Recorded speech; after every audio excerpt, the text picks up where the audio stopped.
What if I told you there once lived a warrior, a king, who defeated entire armies not just with swords, but with mercy?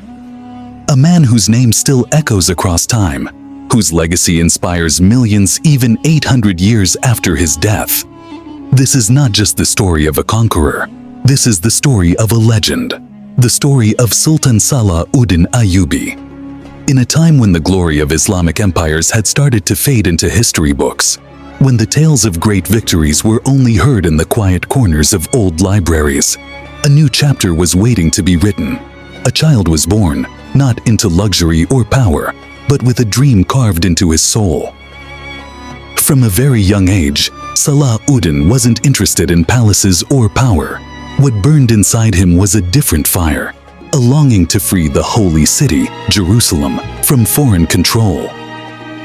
While most children played with wooden swords, Salah Uden imagined leading armies, not for fame, not for gold, but to reclaim a city sacred to millions. As he grew, so did his reputation. Wise beyond his years, brave beyond measure. He wasn't just a warrior, he was a man of principles.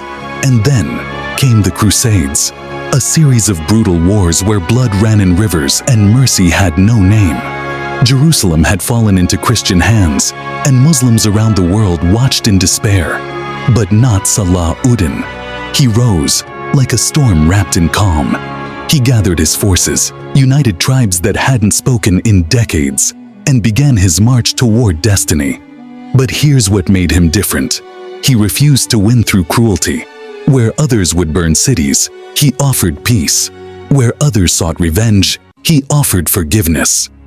Then came the moment history would never forget, the Battle of Hattin. The year was 1187. The Crusaders had gathered over 20,000 heavily armed knights, many of them veterans of war. Salah Uden. He had 15,000, outnumbered, outarmed, but not outsmarted. With precise strategy and unshakable faith in Allah, he turned the tide. He crushed the Crusader army. Thousands surrendered. The path to Jerusalem was open.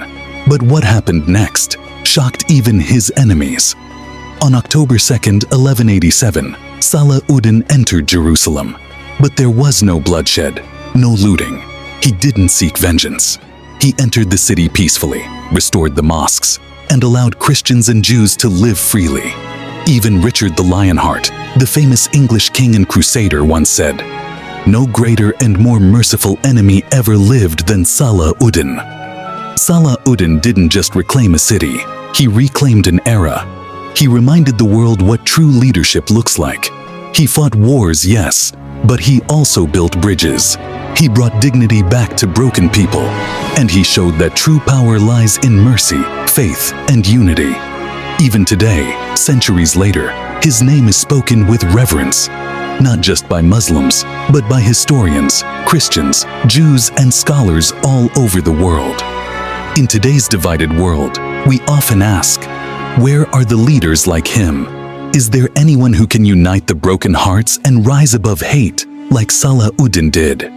Maybe that's why his story still lives, not just in books, but in the dreams of every person who believes in justice, unity, and peace. And maybe, just maybe, we don't need another Salah Uden. We just need to remember the one we already had. Do you think the world needs a leader like Salah Uden again? Drop your thoughts in the comments.